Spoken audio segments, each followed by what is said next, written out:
tarde a todos. Que a paz de Jesus possa estar em nossos corações. Que Deus, nosso Pai, derrame sobre cada um de nós as suas bênçãos. É com grande alegria que nós retornamos a esta casa. A Claudinha estava falando acerca do trabalho que nós realizamos. E eu costumo dizer que a dívida é muito alta. Portanto, eu agradeço a Deus quando Ele me dá a oportunidade de trabalhar para eu ver se eu consigo quitar as dívidas. Porque realmente não é uma tarefa fácil. Viver é complicado, mas como eu disse a ela, nós complicamos ainda mais a vida. Em vez de facilitar, nós acabamos complicando. Mas hoje nós trouxemos aqui para que nós possamos refletir, falar sobre cristianismo, falar sobre espiritismo e falar sobre a importância do Evangelho segundo o Espiritismo. E eu começo perguntando: em algum momento vocês já se questionaram por que razão nós, espíritas, temos um Evangelho próprio? Esse é um questionamento que eu ouço às vezes. Por que vocês espíritas têm um Evangelho? Por que vocês não vão lá e ler a Bíblia? Nós temos que ler a Bíblia, sem dúvida nenhuma, até porque o Novo Testamento é a base de tudo, é aquilo que Jesus nos deixou. Mas eu pergunto a vocês, quem já teve a oportunidade de ler as Escrituras? Não é uma tarefa fácil. Por essa razão, nós vemos vários irmãos nossos de outras denominações religiosas interpretando de forma diferente da doutrina espírita, às vezes, a mesma passagem.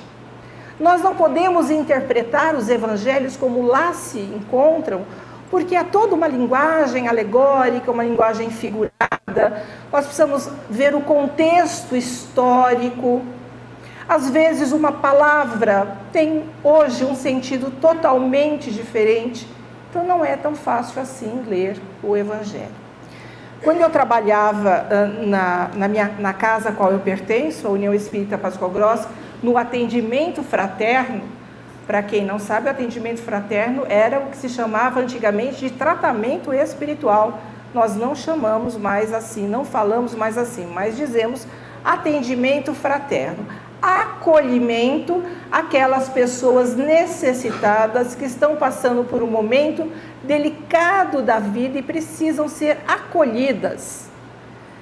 E ali a casa geralmente as recebem e ali elas fazem um suposto tratamento, que é principalmente as palestras que são ministradas, os passes que são ministrados. E muitas vezes, quando eu lá trabalhava, eu dizia para as pessoas: façam o Evangelho em casa, façam o Evangelho segundo o Espiritismo, mas a maioria das pessoas que frequentam a casa no momento de dor, em busca de lenitivo para as suas dores, a maioria não é espírita, são de outras religiões. E às vezes me perguntava: mas eu não posso ler o Evangelho? Pode, mas talvez você não entenda. Leia o Evangelho, porque o Evangelho segundo o Espiritismo tem uma linguagem mais acessível a todos nós. Mas o fato de termos um Evangelho próprio, alguns não nos consideram cristãos.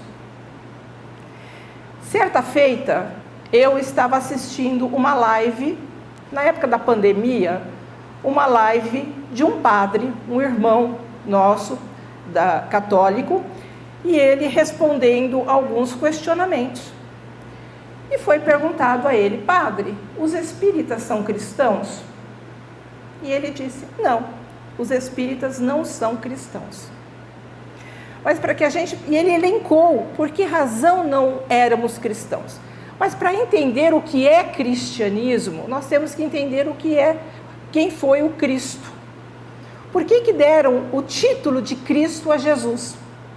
Se você for buscar a etimologia da palavra Cristo, quer dizer ungido, quer dizer santificado. Em grego é Messias ou Messiá, que na verdade quer dizer enviado. Então nós podemos dizer que Cristo foi um título dado ao mestre, e ele foi chamado de cristão ou Cristo, e aqueles que o seguiam eram chamados de cristão. Agora eu pergunto a vocês, ser cristão é ser religioso? Jesus veio fundar alguma religião? Então ser cristão não é ser religioso. Ser cristão ou seguir o Cristo, na verdade, é seguir os seus ensinamentos. Mas posso dizer que há muitos ateus que são mais cristãos do que muitos cristãos? Porque cristianismo é comportamento, cristianismo é modo de vida.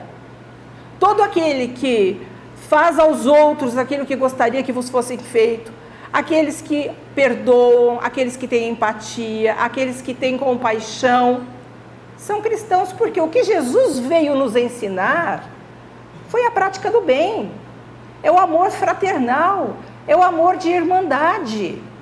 Então, todo aquele que age desta forma pode se considerar cristão.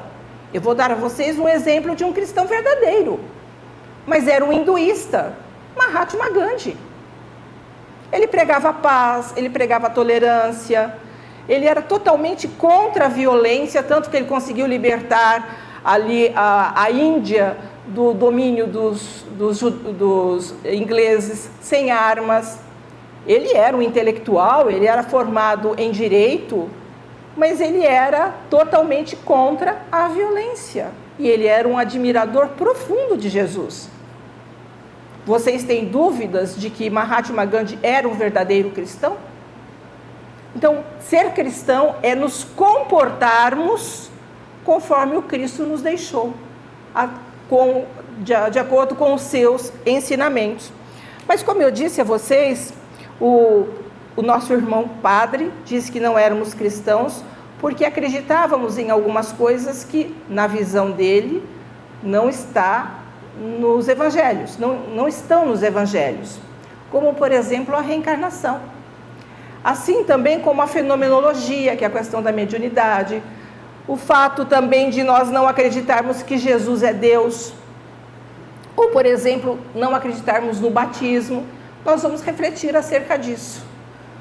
O termo reencarnação, de fato, nós não vamos encontrar lá nos evangelhos, porque foi utilizado por Kardec.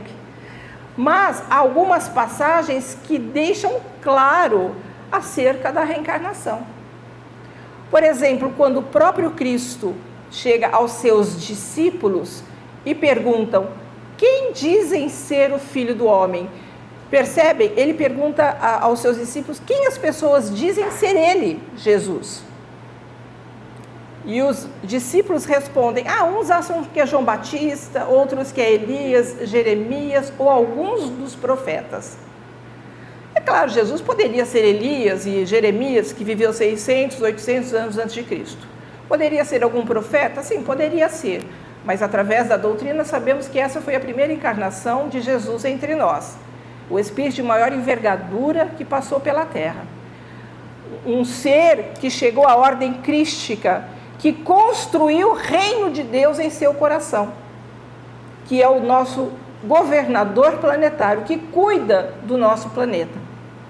Mas vejam, o que os judeus na época não sabiam é como se dava o processo da volta do espírito à matéria, a transmigração da alma, porque Jesus jamais poderia ser João Batista. João Batista foi o quê? Contemporâneo de Jesus. Foi João que batizou Jesus no Rio Jordão. Foi João que preparou o caminho para o Mestre, que disse que viria aquele que ele nem sequer poderia carregar as suas sandálias, e que não batizaria com água, mas com fogo e Espírito Santo. Fogo, por que fogo? Porque o fogo, ele transforma. Se você pegar uma madeira e colocar fogo na madeira, ela se transforma. Então, a proposta do Cristo é uma proposta pedagógica que veio nos ajudar na nossa salvação, na salvação da humanidade, na nossa transformação. E a nossa transformação se dá através do quê? Da sua palavra, dos seus ensinamentos. Para que nós nos tornássemos o quê? um Santo Espírito, como ele se tornou um Santo Espírito. Então vejam, a palavra reencarnação não está lá, mas demonstra exatamente que eles sabiam, com exceção dos saduceus, os judeus de uma forma geral acreditavam na transmigração da alma. Há uma outra passagem muito importante, a qual um doutor da lei, porque nós sabemos que doutor da lei é alguém que estudou, que se preparou para ter esse título. E ele vai na calada da noite perguntar a Jesus como é possível um homem velho entrar novamente no ventre de sua mãe. E aí Jesus diz, é preciso nascer da água e do Espírito. Porque os judeus, de uma forma geral, entendiam que a vida havia começado na água. Aliás, existem alguns pensadores pré-socráticos, como foi Tales de Mileto, que defendia que a vida havia começado na água. Portanto, água simboliza vida, ou seja, é o espírito voltando à matéria, voltando ao novo corpo, como diz Kardec. A encarnação ou a reencarnação é a volta do espírito a um corpo especialmente formado para ele e que nada tem a ver com o anterior. Kardec frisa isso, e que nada tem a ver com o anterior e um corpo especialmente formado para ele nesta encarnação. Para tirar a ideia de que muitas filosofias ou doutrinas acreditam que o espírito possa tomar o corpo de alguém que ainda está vivo. Na verdade, havia, inclusive, um outro pensador que acreditava na reencarnação e que nós não citamos, que foi Pitágoras, o matemático, que foi também um grande filósofo, mas a ideia dele era uma ideia esotérica, porque ele acreditava que o espírito poderia voltar em corpos de animais, e não é possível que isso aconteça. O espírito não regride. A mente e psicose não é aceito pela doutrina espírita, porque Kardec diz que o espírito não regride. É como se você estivesse na escola, você faz desde o primário, né, você faz o fundamental, depois o ensino médio, você não pode voltar de novo para o primário. Você pode, no máximo, estacionar, ou seja, você repetiu, você volta a fazer o mesmo ano, mas você não regride. Então não há como regredir no caso do pensamento de Pitágoras, que ele defendia também a reencarnação. Mas o nosso irmão padre disse que nós acreditamos na fenomenologia, nós acreditamos na mediunidade, na comunicabilidade dos espíritos. Nós todos somos espíritos. A diferença é que estamos na matéria. E o fato de estarmos na matéria, nós não perdemos a capacidade de nos comunicar. Porque a forma de comunicação dos espíritos é o quê? Pensamento. É claro que existe toda uma limitação, o corpo nos limita a termos essa comunicação. Mas existem médiums, que nós chamamos de médium, aqueles que têm uma mediunidade mais ostensiva, uma capacidade maior de perceber os espíritos num outro grau. Eles tiveram um organismo preparado para isso, uma glândula pineal mais desenvolvida para perceber melhor os espíritos. Mas todos nós somos mais ou menos médiums. Até porque essa sensibilidade é necessário que a tenhamos, porque como o nosso anjo da guarda vai chegar e nos aconselhar se nós não tivermos essa capacidade de percebê-los? É que nem sempre nós damos ouvidos aos aconselhamentos do nosso protetor, do espírito amigo, mas eles estão a todo instante ao nosso lado. Inclusive Kardec pergunta, os espíritos podem influenciar os nossos pensamentos e ações? E eles respondem, não só podem, como são eles muitas vezes quem vos dirige. Nós é quem vamos determinar o tipo de companhia que vamos ter ao nosso lado. Mas a fenomenologia, ela sempre existiu, só não havia sido estudado de forma sistemática, como foi por Kardec. Mas nós vamos encontrar lá nos evangelhos. Nós podemos dar como exemplo os profetas. Quem eram os profetas, se não o intermediário? Porque o que é mediunidade? É aquele que é o intermediário entre o mundo espiritual e o mundo material. Então, os profetas eram aqueles que faziam a ponte entre os espíritos e a matéria, trazendo as informações. Mas temos outras passagens também, como por exemplo o dia de Pentecostes, quando os apóstolos de Jesus falavam em línguas estranhas a que eles não estavam acostumados. Nós chamamos isso de xenoglossia. Se eu, enquanto Sandra, aqui falando com vocês, de repente tenho uma mediunidade e o Espírito vem através de mim e dá uma palestra, digamos aí, em alemão. Isso seria o quê? Xenoglossia. Eu não sei uma palavra de alemão, a não ser Schukrutz. Schukrutz eu sei, mas eu não sei nada em alemão, né? Mas não através somente da fala, através da psicografia também, nós chamamos isso de xenoglossia. Inclusive, o Divaldo, quando esteve num congresso em Paris, ele escreveu uma mensagem de Leon Denis, de trás para frente, em francês. E só puderam ler a mensagem colocando um espelho para poder ver a mensagem que Leon Denis estava ali, através do Divaldo, enviando. Então, isso seria o quê? Xenoglossia. Então, nesse caso, existe exatamente alguns fenômenos que nós vamos ver nos evangelhos. A transfiguração de Jesus no Monte Tabor. Quando Jesus fica totalmente iluminado, estava lá presente Pedro, Tiago e João.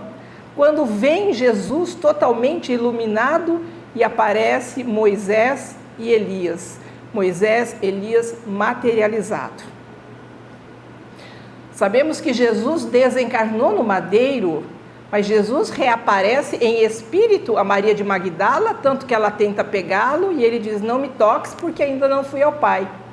E depois ele aparece materializado, porque Tomé não acredita, e Tomé tenta pegar nas suas feridas e Jesus permite que ele o faça, para que ele possa ver que de fato tratava do... Então há passagens. Tem uma pessoinha que eu admiro profundamente, que é a professora Terezinha de Oliveira, que já está na pátria espiritual. Deixou vários livros escritos, era uma pedagoga, uma pessoa maravilhosa. E ela costumava dizer assim, você quer entender Jesus? Conheça Kardec. A partir do momento que nós estudamos a doutrina espírita, fica mais fácil de você ir lá nos evangelhos, no Novo Testamento ou às vezes no Antigo Testamento e ver algumas passagens que lá se encontram. Mas cuidado com a interpretação, porque nós, como eu disse, não pode se interpretar ao pé da letra. Nós temos que buscar o espírito da letra. E realmente nós não acreditamos que Jesus é Deus, Deus encarnado. Em nenhum momento Jesus se disse ser Deus. Ele se colocava inclusive diante da sua humildade, ser filho do homem. Então, filho de Deus somos todos nós. E o batismo é um ritual. Quem acredita, nós respeitamos quem acredita. Se a pessoa realmente for se batizar e depois do batismo ela se transformar e querer mudar de vida, ótimo, valeu a pena o batismo. Mas realmente não passa de um ritual. E o fato de termos o Evangelho segundo o Espiritismo, porque para o padre nós temos que ler ali os evangelhos, ou seja, que é chamado a Bíblia ou os textos sagrados. Mas o Evangelho, segundo o Espiritismo, ele faz parte das obras da codificação. Ele não veio com o propósito de substituir o Novo Testamento. Ele veio trazer o Novo Testamento exatamente nessa linguagem acessível a todos nós. E ele surgiu, o Evangelho, de uma necessidade de Kardec de falar das questões morais. Então, o que Kardec faz? Ele reúne todos aqueles ensinamentos de Jesus, que é o que de fato nos importa, e passa para esse livro que nós chamamos de o Evangelho segundo o Espiritismo. Ele surgiu exatamente a partir do Livro dos Espíritos, que é a nossa obra base, é a nossa obra fundadora, a nossa obra fundamental, que é a base, de fato, de tudo. O Livro dos Espíritos, que foi lançado em 18 de abril de 1857, agora 18 de abril fez 169 anos do seu lançamento, e nós passamos a contar a doutrina espírita também a partir do lançamento do Livro dos Espíritos. Ele é dividido em 4 partes. E cada parte do Livro dos Espíritos deu origem a um outro livro a qual Kardec quis se aprofundar. A primeira parte do Livro dos Espíritos, na verdade, que é Causas Primárias, deu origem à Gênese.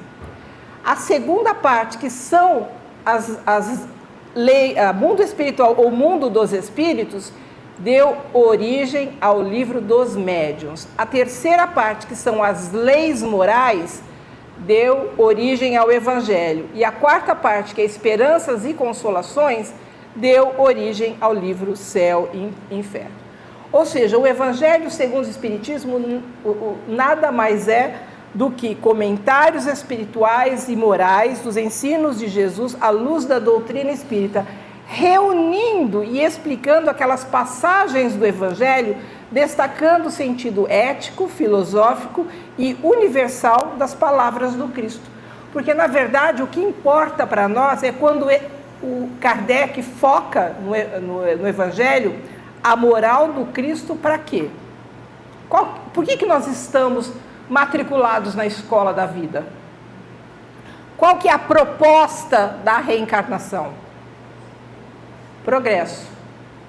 Nós estamos aqui para progredir, mas progredir, inclusive servindo e trabalhando. Mas as questões morais são fundamentais para tocar as fibras da nossa alma e que haja em nós uma vontade e um desejo profundo de nos transformar, de nos modificar. Então, veja, o Evangelho segundo o Espiritismo, ele exclui exatamente algumas questões que estão lá no Novo Testamento, que são os milagres, as profecias, que isso agora, principalmente no momento atual da humanidade, isso não nos importa. O que nos importa, de fato, são os ensinamentos que Jesus deixou. Muitas coisas foram tiradas do contexto, nós sabemos. No segundo concílio de Constantinopla, Constantino tirou a ideia que Orígenes defendia, que era justamente a transmigração da alma. Então foi tirada essa ideia. Não se pode falar de reencarnação, mas acreditava-se antigamente exatamente na transmigração da alma. Então se comenta o que de fato é essencial, aquilo que Jesus nos deixou, que é ensinar o amor que nós devemos amar a Deus sobre todas as coisas e ao próximo como a nós mesmos. Então ele vem ensinar o amor, ele vem ensinar a importância de fazer o bem. A bandeira que a doutrina espírita é: fora da caridade não há salvação. Então nós estamos aqui para fazer o bem, ficarmos atentos quanto às nossas atitudes, o nosso comportamento. Quando Sócrates disse: conheça-te a ti mesmo, essa frase não é de Sócrates, ela estava escrita no templo de Delfos, e Sócrates, portanto, ele aproveitou isso que ele acreditava na importância de nós nos conhecermos para poder de fato nos transformar. Será que nós sabemos até onde nós somos capazes de ir, né? O que somos capazes de fato de fazer, ou só quando a coisa acontece? Por isso que nós precisamos ficar atentos quanto às nossas atitudes. Eu costumo dizer, já disse aqui, vou tornar a repetir, eu não nasci exatamente num berço espírita. Eu vim de uma formação católica, mas cheguei à doutrina por necessidade, na minha adolescência, porque desde a minha infância, com a facilidade de emancipação da alma de forma consciente, eu via os espíritos, conversava com os espíritos, porque eu não tenho mediunidade a ponto de vê-los. Eu posso senti-los muitas vezes, mas não de vê-los, mas eu os via através da emancipação da alma. Então chegava à noite, eu ia dormir, eu me via fora do corpo, eu via meu corpo dormindo, eu escutava minha mãe falando na cozinha, eu escutava os carros passando na rua, eu escutava os barulhos todos, eu via a luz acesa, porque casa antiga, a porta era de madeira e em cima tinha vidro, em cima de todas as portas da minha casa tinha vidro. Então do meu quarto, eu sabia quando a luz da sala estava acesa, e eu via. Aí eu chegava para minha mãe no dia seguinte e falava: mamãe, essa noite aconteceu isso. Ah, filha, isso é sonho. Porque para minha mãe tudo era sonho. Portanto, ninguém conseguia me explicar exatamente esse fenômeno que acontecia. Mas chegou um momento da minha vida que realmente eles não me davam sossego. Eu dormia à noite, eu chegava no dia seguinte exaurida, sem força para levantar da cama. Porque eles me perturbavam de uma tal maneira, vocês imaginam as cenas, eu não posso nem repetir aqui as cenas que eles me mostravam. São cenas terríveis, principalmente com criança, que me tocava muito profundamente. Me mostravam cenas, e o que eu via de acidente de avião, vocês não têm noção. Tanto que a primeira vez que eu entrei no avião, eu entrei assim, ó, tremendo, porque eu lembrava exatamente das imagens que eles me mostravam dos acidentes aéreos que eu via, que eles, na verdade, me mostravam. Então, veja, eu cheguei na doutrina espírita por necessidade, mas esse estudo da doutrina tem me deixado mais atenta quanto às minhas atitudes. Eu torno a repetir, não é que eu não tenha vontade de esganar um. Tenho sim, tenho vontade de esganar, tenho vontade de retrucar, mas eu me controlo, eu consigo me controlar. O Chico dizia que quando você vai responder a alguém, enche a boca d'água. Eu quase engasgo quando eu tomo água, para não retrucar o que o outro, o que eu gostaria de dizer de fato ao outro. Então veja, a doutrina vem me ensinando e eu tenho ficado mais atenta quanto às minhas atitudes. Então veja a importância de se estudar essa doutrina tão maravilhosa, que eu digo que o consolo que a doutrina vem nos dar, vem a partir do esclarecimento. Ai, como é bom saber que aquelas pessoas que nos antecederam, aquelas pessoas que já retornaram à pátria espiritual, estão vivas. Como é bom saber. Inclusive, agora, 3 semanas antes do Natal, eu tive um desdobramento consciente, fui levada para um lugar, uma sala, não sei aonde aonde encontrei meu pai e minha mãe, que já desencarnaram há 13 anos. E quando eu vi minha mãe, eu caí num choro danado, lascado, mas eu chorava profundamente. E ela fez exatamente o que ela fazia quando ela estava encarnada. Veio com os 2 bracinhos abertos, me abraçou e fala: não chora, filha, não chora. Mas a minha emoção era tamanha de vê-la, de estar com ela novamente. E meu pai atrás só fazia assim, ó. A impressão que me deu na hora, porque depois eu não lembro mais, eu só lembro que eu abracei chorando, depois meu pai veio e me abraçou chorando, que o tempo lá, eu sei que o tempo lá é diferente do nosso. Para mim a impressão é que fazia pouco tempo na cabeça da minha mãe que ela havia nos deixado, então não fazia muito tempo que a gente tinha deixado de se ver. Poderia fazer pouco tempo que ela esteve aqui entre nós. Então, a minha saudade era maior do que a dela. Por isso, talvez, é que ela tenha vindo me receber exatamente dessa forma. Então, não há como não crer, né, nessas informações que a doutrina nos traz, né, que é tão maravilhosa, esse conforto que nós recebemos exatamente através do esclarecimento. Voltei a ler a Gênese, e eu lendo algumas partes da Gênese que fala das comunicações, eu fico encantada, fico maravilhada, quando Kardec faz aquelas... a pessoa acaba de desencarnar e de repente ele convoca que a pessoa venha para dar ali a comunicação, às vezes algumas horas apenas do desencarne, a pessoa já está dando comunicação. Que maravilha que é isso, né? Esse poder realmente, né? São espíritos com certeza mais evoluídos, como o próprio a Gênese nos fala. Mas, de fato, estudar isso muito nos conforta, nos consola, fortalece a nossa fé. Mas quando Kardec resolveu reunir as questões morais para poder falar dos ensinamentos de Jesus, exatamente ninguém sabia. Ninguém. Ele foi lá dentro do seu quarto e começou ali a compilar aquelas informações, e um novo livro começou a surgir. Mas ninguém sabia. Mas veio uma comunicação. Em 9/8/1863, que vamos ver em Obras Póstumas, lá na página 297, quando o Espírito diz a Kardec Mais uma vez frisando, ninguém sabia. Só Kardec sabia e a comunicação chegou a ele dessa forma. Fizeste bem ao enfrentar as questões de elevada moral prática, do ponto de vista dos interesses gerais, dos interesses sociais e dos interesses religiosos. Aqui eu vou abrir um parênteses, porque é importante dizer que a doutrina espírita não é uma religião convencional. Kardec denominou doutrina dos espíritos. Mas antes de ser a doutrina dos espíritos, nós podemos dizer que é a doutrina de Jesus, porque ele prometeu o Consolador. E uma pleiade de espíritos trabalhou, né, sobre a égide do Espírito de verdade. Então trouxeram essas informações que eu tenho para mim, que Kardec também fazia parte dessa pleiade de espíritos, só que, diferentemente, ele estava na matéria enquanto os outros estavam na pátria espiritual.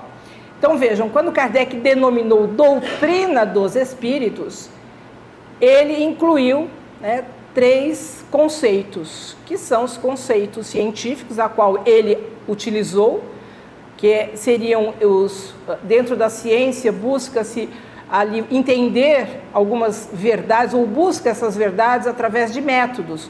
E ele utilizou-se do método experimental. Para Kardec, que partia da dúvida para chegar à certeza, ele precisava de fato ter essa certeza, ele precisava da universalidade das informações. Ele não acreditava em todos os espíritos. Eu costumo dizer que é diferente do que acontece hoje em dia. Cada mensagem assinada por espíritos digamos, conhecidos do meio espírita, de arrepiar. Essa semana eu escutei uma que eu vou contar para vocês. Um médium recebeu uma comunicação num centro, aonde o espírito dando comunicação disse o seguinte, assinado pelo Dr. Bezerra de Menezes. Disse que todos tinham que estar ali com o que se paga, as mensalidades em dia.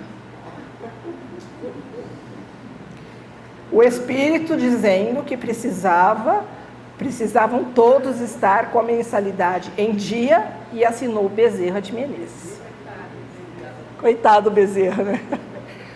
Por isso que eu falo que Kardec falava muito da necessidade de usarmos a razão e o bom senso, porque, primeiro, um espírito de alta envergadura não vem falar qualquer coisa. Segundo, espírito não vem nos elogiar. No máximo, eles vêm puxar nossa orelha. E eles deixam para que nós tomemos conta da questão material. A cor do centro, como nós estamos administrando, isso é uma questão nossa. Os espíritos não se envolvem com isso. Eles podem nos inspirar. Mas tem gente que ali fica, às vezes, perguntando, fazendo pergunta aos espíritos. Você acha que eu devo fazer desse jeito? Você acha que o trabalho tem que ser dessa forma? Nós é que temos que resolver isso. A espiritualidade vai nos inspirar, com certeza. Mas vejam, é preciso tomar muito cuidado com essas informações que chegam via mediúnica. Nós precisamos começar a analisar realmente essas comunicações. Então vejam, Kardec utilizou-se do método experimental. Enquanto filosofia, busca-se através da razão. Inclusive, nós perguntamos por quê, como, para quê? Então, são perguntas filosóficas e a pergunta, eu costumo dizer, é tão importante quanto a resposta. Porque uma pergunta bem feita, você vai encontrar respostas. Então, nós temos que saber perguntar. E no quesito religioso, nós dizemos que é o sentimento religioso que de fato nos importa. Não existe outra forma de nos religar a Deus, porque a religião vem do latim que é religare, ou ligar novamente. De Deus viemos, a Deus temos que retornar. Mas não existe outra forma de nos religar a Deus se não for através do nosso comportamento, da nossa conduta e da nossa moral. Então, o sentimento religioso é o ato de nos religar com o divino. Isso é religião. Nós não temos rituais, nós não temos dogmas, nós não temos símbolos, nós não temos imagens, nós não temos nada disso. Prioriza-se a educação como transformação, é isso que importa. Por isso que na casa espírita nós temos os grupos de estudo. Além das palestras, que podemos considerar que é uma forma de estudar também, nós temos os nossos grupos de estudos. É tão gostoso quando nós estudamos de fato em grupo, porque às vezes você pode ter uma interpretação equivocada de determinadas informações, e várias cabeças pensando, você chega de fato ali ao entendimento. Então, é a educação, o conhecimento, o esclarecimento que de fato importa. Às vezes eu encontro as pessoas na rua que sabem que eu sou espírita, a pessoa chega para mim e fala: ai, Sandra, estou passando por uma situação tão delicada, tão complicada, eu preciso ir lá tomar um passe. Pode ir, meu irmão, tomar um passe, mas não vai resolver. Sinto muito, não vai resolver. O que vai resolver a nossa situação somos nós mesmos, através das mudanças que temos que fazer. Por isso, a importância do conhecimento, do esclarecimento. Principalmente estudar Kardec, porque o que tem de obra por aí, que são espiritualistas e não espíritas, Kardec diferenciou exatamente, né, o que é espiritismo e o que é espiritualismo. O que é espiritismo é aquilo que os espíritos trouxeram e que Kardec reuniu e nos trouxe essas obras maravilhosas que nós possuímos. Mas tem muitos livros aí que estão divergindo daquilo que Kardec trouxe. Por isso que nós precisamos estudar. Aí nós podemos fazer que nem Paulo fazia, né? Analisar e tudo e retém o bem. Aí eu posso ler qualquer livro, até aqueles que não são espíritos, são espiritualistas, mas tem coisas interessantes. Eu vou confessar para vocês, eu vejo os nossos irmãos padres falando, gosto de ouvi-los falar, gosto de ouvir os pastores muitas vezes falam coisas interessantes. Então eu vejo tudo. Tem coisas interessantes que eu guardo para mim, o que não serve eu descarto. E assim, por quê? Porque a partir do momento que você tem conhecimento, você consegue separar de fato o joio do trigo. Mas quando Kardec foi lançar esse livro, o Evangelho segundo o Espiritismo, a princípio, ele deu o título de Imitação do Evangelho. É claro que eu vou falar com as minhas palavras, mas eu tenho para mim que o senhor Didier chegou para Kardec e falou assim: Kardec, imitação do Evangelho? O que é isso? É como se você for comprar um tênis Adidas falso. Então não pode ser imitação, obviamente. Aí Kardec falou assim: não, você tem razão, então vamos colocar Evangelho segundo o Espiritismo. Aí ele colocou Evangelho segundo o Espiritismo. Mas todo livro que nós vamos ler, por onde nós vamos começar? Pelo primeiro capítulo? Não. Todo livro que se pretende ler tem que se começar pela introdução. É fundamental, porque é a introdução que vai nos dar base para que nós possamos entender o que aquele livro vai nos trazer, a importância daquele livro. Então, nós temos que começar ali da introdução. Então, Kardec ele estabelece o objetivo da obra exatamente na introdução e apresenta as máximas morais do Cristo em consonância com os princípios do quê? Da doutrina espírita. E ele diz lá na introdução, ele diz que o Novo Testamento, ele divide em 5 partes. Kardec, ele divide em 5 partes. Por exemplo, a primeira parte que Kardec coloca do Novo Testamento seriam os atos comuns da vida do Cristo. Nós já conhecemos. É linda a história de Jesus. Né? A história de humildade, alguém que poderia ter nascido de uma família rica, nasceu de 2 pais simples e humildes, teve uma manjedoura, que é exemplo de humildade maior do que essa, porque quando a gente vai ter um bebê na família, agora eu vou ser vovó de novo, em agosto nasce a minha netinha, né, a Yasmin, a gente já está preparando o enxovalzinho desde que minha nora ficou grávida. Jesus não teve nada disso. Quando ele nasceu, ele foi envolto em panos. Em panos. Então aí ele já começa a ensinar sem palavras a importância da humildade. Então fala sobre os atos comuns da vida do Cristo, falam os milagres. Será que os milagres aconteceram mesmo daquela forma? E outra, nós não acreditamos em milagres. Nós acreditamos no quê? Em fenômenos. Jesus produziu fenômenos que são explicáveis pela doutrina espírita. Nós vamos ver as predições, aquilo que foi dito, que poderia acontecer, as profecias e tudo mais, as palavras que foram tomadas pela igreja para fundamento dos seus dogmas, tanto que interpretam em alguma passagem que está lá nos evangelhos, quando Jesus, por exemplo, diz, eu e o Pai somos um, nós já foram pegando que Jesus é Deus. Quando o tempo todo Jesus falou que ele era filho do homem. Se ele fosse Deus, primeiro, ele não ia ensinar a orar a oração do Pai Nosso. Segundo, quando ele estava na cruz, ele disse, Pai, perdoai porque eles não sabem o que fazem. É só pensar, raciocinar, gente.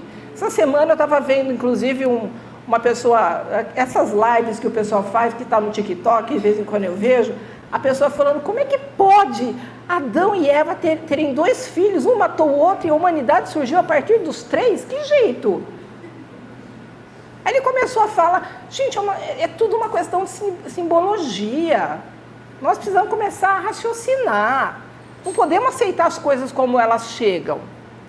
Então vejam, aí Kardec diz que o quinto, né, que é o objetivo desta obra que ele dividiu em 5, o quinto, que é os ensinos morais, de fato esse permanece inatacável, mesmo havendo algumas modificações, algumas alterações. O que importa para nós, de fato, são os ensinamentos morais de Jesus. E posso falar? Nós somos muito carentes do Mestre. Nós estamos passando por um momento delicado, conturbado, e nós estamos precisando cada vez mais nos aproximar desses ensinamentos. Mas não basta saber. Conheço pessoas que ficam com a Bíblia debaixo do braço, o Evangelho debaixo do braço, sabe capítulo, versículo, sabe tudo, decore e salteado. Mas fica falando mal da vida dos outros. Fica apontando os defeitos alheios. São preconceituosos. A intolerância é muito grande. Gente, eu já falei aqui, vou falar de novo, eu tenho medo de conversar. Porque tem sempre o outro que é contra aquilo que você está falando, mas é agressivo. Antigamente a gente sentava e conversava, dialogava e tal, chegava num ponto. Hoje não tem mais isso. Hoje as pessoas estão brigando. Esse ano político, então, pelo amor de Deus. Esse ano vai ter morte até, com certeza. Porque as pessoas estão brigando, as pessoas não estão defendendo ideias. É isso que nós precisamos começar a pensar, defender ideias, e não pessoas.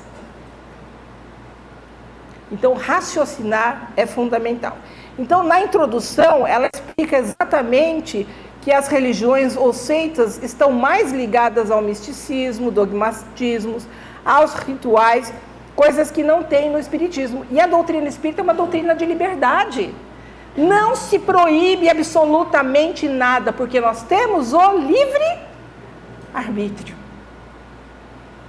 E outra, nós temos que entender que cada um tem a sua bagagem.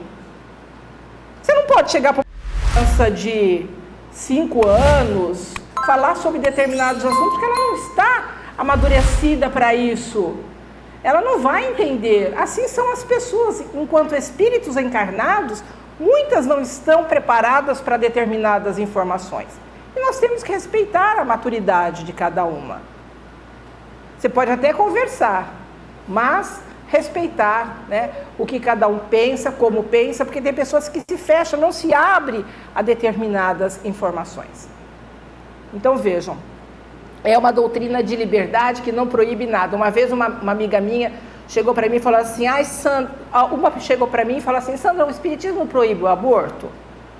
Eu disse para ela, não proíbe. Como não? A outra falou, o espiritismo proíbe o aborto, pelo amor de Deus. Eu falei, não, o espiritismo é uma doutrina pedagógica, ele ensina aquilo que não devemos fazer. Nós é que temos que falar não para o aborto.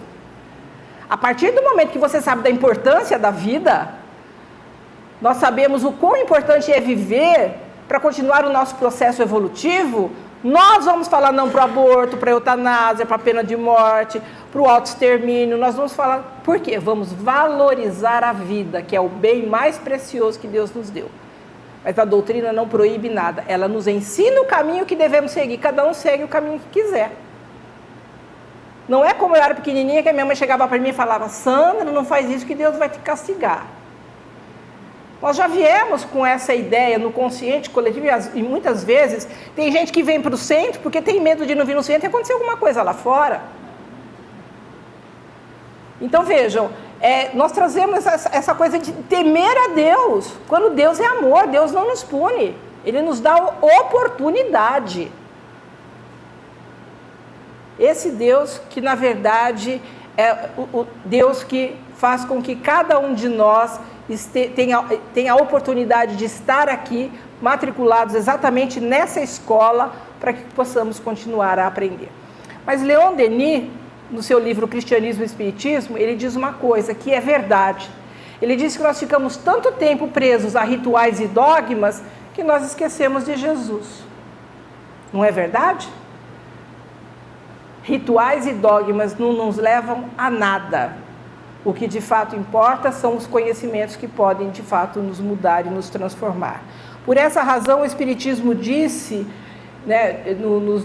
podemos dizer que o Espiritismo difere de todas as outras religiões, porque ela abrange todas as áreas do conhecimento e nós podemos falar qualquer coisa à luz da doutrina espírita. Eu posso vir aqui falar sobre política com vocês. Eu não vou falar nem de político e nem de partido, mas posso falar de ética e de moral. Eu posso falar. Posso vir aqui falar sobre meio ambiente, à luz da doutrina espírita, porque aquilo que Deus nos deixou nos pertence e temos que cuidar dele com o maior carinho, que é os animais, toda a criação que Deus de fato nos deixou. Aí nós vamos ver na introdução, na parte 2, a autoridade da doutrina espírita, que foi exatamente o controle universal dos ensinamentos dos espíritos. Como eu disse, Kardec não acreditava em todos os espíritos, precisava ter o quê? Uma universalidade. É isso que vai dar à doutrina espírita exatamente a credibilidade que ela tem. Algumas notícias históricas que é importante que nós possamos de fato conhecer para entender o Evangelho. Por exemplo, saber quem eram os samaritanos, por que os judeus não gostavam dos samaritanos, havia uma rivalidade na época. Por isso que Jesus utilizou-se exatamente como exemplo o samaritano na parábola, porque nós somos pessoas que olhamos muito a superfície, e Jesus quis mostrar que não podemos colocar todo mundo no mesmo balaio.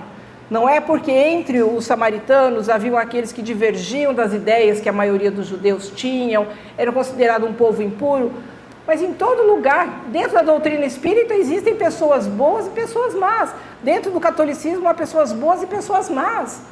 Então nós não podemos medir as pessoas dessa forma, nós temos que ver o que vai de fato no coração das pessoas. E o samaritano foi o único que esteve disposto a ajudar a pessoa que estava caída.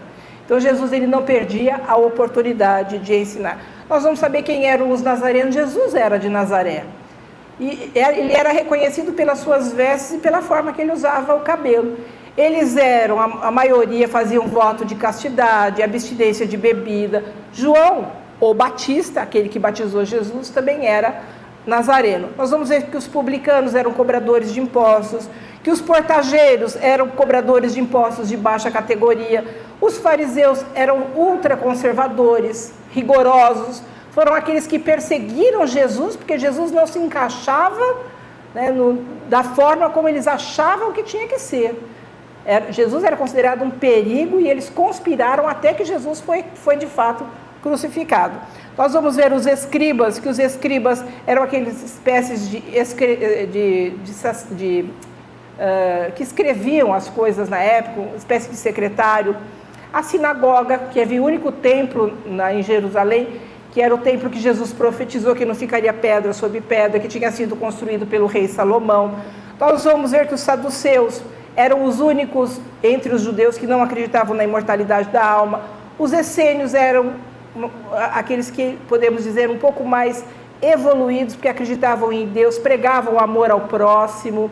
Eles eram muito semelhantes aos terapeutas também, eles tinham muita semelhança entre si. Nós vamos ver na parte 4 da introdução que Kardec fala de Sócrates e Platão. Por quê? Porque ambos eram reencarnacionistas. Acreditavam na imortalidade da alma, tanto que Platão defendia o mundo das ideias. Ele dizia que o mundo que vivemos é uma cópia grosseira do mundo das ideias. o mundo das ideias seria o mundo espiritual. Mas para que nós possamos entender o Evangelho, que eu tenho a impressão que a maioria vai lá e abre o Evangelho. Eu vi conversando com uma amiga essa semana, ela disse que as pessoas às vezes abrem o Evangelho de forma aleatória, só como uma forma de ver a sorte. Vamos ver o que o Espírito está querendo me passar de mensagem. Então abre o Evangelho e dá uma lida. Nossa, isso é para mim. Aí eu fiquei pensando numa história que eu ouvi uma vez de um senhor que ele sofreu um acidente na estrada. O carro ficou em petição de miséria, como costuma dizer. Acabou, né? Perda total do carro. Ele saiu ileso, sem nenhum arranhão. Espírita chegou em casa, abriu o Evangelho e estava lá. Se fosse um homem de bem, teria morrido. Aí ele falou, meu Deus do céu, eu não sou um homem de bem, eu deveria ter morrido. Vejam, aí você vai ter que ler e entender, porque na verdade, ele quis dizer que muitas pessoas às vezes falam o seguinte, aquela criança tão boazinha e morreu tão cedo, tem tanta gente ruim que poderia morrer e não vai embora, né? Fica aqui entre a gente, enchendo os pacoval, como diz o outro. Então vejam, é preciso buscar o entendimento do que o Evangelho de fato quer nos trazer, né? Então esse estudo é necessário que o façamos. Aí nós temos que ler pelo menos os 6 primeiros capítulos do Evangelho, estudá-los para que nós possamos ler de forma aleatória. Mas eu aconselho a fazer o Evangelho uma vez por semana e deixar o Evangelho na cabeceira da cama e ler todo dia um trechinho, mas ler de forma integral, ler todo. E uma vez por semana fazer exatamente abrindo de forma aleatória. Por exemplo, nós temos que saber, o primeiro capítulo, eu não venho destruir a lei e os profetas, Jesus não veio aqui trazer nada de diferente, ele veio trazer uma nova roupagem e linguagem para os ensinos que aqui se encontravam. Moisés já havia recebido o decálogo, enquanto Moisés precisou de uma lei mais rigorosa, aquilo que não se podia fazer, Jesus veio dizer aquilo que deveríamos fazer, amar ao próximo e fazer aos outros aquilo que gostaríamos que nos fossem feito. Aí nós vamos ver o segundo, que é meu reino não é deste mundo. Todos esperavam um rei que viesse empunhando uma espada para poder libertar os judeus do domínio dos romanos. Jesus, ele é o nosso governador planetário. Ele veio cuidar de todos nós, é o nosso irmão mais velho, como eu disse, o espírito de maior envergadura que passou pela terra. O terceiro há muitas moradas na casa do meu pai, sabendo que não é só a terra o local aonde se vive, mas o universo todo ele é habitado. Às vezes podemos não ver com os olhos da matéria, mas a vida na Lua, a vida em Marte, a vida inclusive no Sol, de acordo com a literatura espírita. Depois o quarto, ninguém pode ver o reino de Deus se não nascer de novo. É aquela conversa que Jesus tem com Nicodemos que fala sobre a reencarnação. Depois o quinto capítulo é o capítulo mais extenso do Evangelho. Bem-aventurados os aflitos, que faz parte das bem-aventuranças. O quinto capítulo, na verdade, vem nos falar sobre dor e sofrimento, sobre aquilo que todos nós estamos sujeitos, mas cada um vai sofrer de uma forma. Ninguém sofre igual ao outro. Nós não podemos medir a dor, porque o que eu estou passando, o outro pode estar passando por algo semelhante, cada um vai sentir de uma forma. Mas é importante entender a dor não como uma forma punitiva, mas uma forma de aprendizagem mesmo, uma oportunidade de aprendermos com as nossas dificuldades. Então esse é o quinto capítulo, falando sobre dor e sofrimento. Qual que é o sexto capítulo? O Cristo Consolador. Vocês percebem que tem uma sequência lógica e racional no Evangelho? Não foi de forma aleatória que Kardec colocou os capítulos. Por isso que eu disse da importância de você começar lendo desde o começo, né, da introdução, estudar pelo menos os 6 primeiros capítulos, para depois fazê-lo de forma aleatória, para poder, de fato, continuar. O quinto capítulo, quando Cristo fala sobre o Cristo Consolador, assim como o Consolador prometido, que é a doutrina espírita, Jesus diz, vinde a mim, vós que estáis aflitos e sobrecarregados, que eu vos aliviarei. Ou seja, Jesus está nos chamando para que nós possamos ir até Ele para aliviar a nossa dor através daquilo que Ele nos trouxe. Então vejam a importância de nós estudarmos de fato o Evangelho. E como eu disse, nós estamos muito carentes de Jesus, mas muito carente mesmo. Mas não basta apenas conhecer Jesus. Jesus, como eu costumo dizer, e vocês já devem ter me ouvido falar, está muito nos lábios das pessoas, na boca das pessoas, está em moda. Hoje, Jesus está trazendo até voto, mas não está nas ações, nas atitudes. E é isso que nós precisamos, começar a viver Jesus. Porque não basta apenas saber, mas saber o que fazer com aquilo que se sabe. Então, viver Jesus é colocar em prática aquilo que Ele nos deixou. É o amor fraternal, é o amor de irmandade, é o respeito que temos que ter um pelos outros. Como nós dissemos, nós vivemos esse momento de transição da humanidade, onde estamos vendo muitas pessoas adquirindo psicopatologia, adoecendo com muita facilidade, e nós precisamos estar aqui para servir, estender a mão. Às vezes só o fato de ouvirmos já é o suficiente para que o nosso irmão possa desabafar e o peso dos ombros possa ficar um pouco mais leve. Então, que possamos servir, que é para isso que nós estamos. A primeira, como disse lá no Livro dos Espíritos, a primeira finalidade da encarnação é progresso. E a segunda é cumprir a nossa parte na obra da criação. Ou seja, nós estamos aqui para evoluir trabalhando. E é trabalhar pelo bem. Não é só o trabalho financeiro que é importante, né, que é para botar comida na mesa, mas é o trabalho do bem. É ajudar aquele que está ao nosso lado. Porque se nós fizermos isso, nos ajudando, ou seja, conhecendo os ensinamentos, colocando em prática, conquistando virtudes, se melhorando, nós vamos ser exemplos para aqueles que conosco caminham e com certeza nós vamos ajudar não só aqueles que estão próximos de mim, mas cada um fazendo a sua parte, nós podemos dar condições para que a humanidade mude e mais rapidamente possamos chegar no mundo de regeneração. Então é o que eu espero, que todos possam estar não somente com Jesus nos lábios, mas que cada um possa de fato viver Jesus. Boa tarde a todos.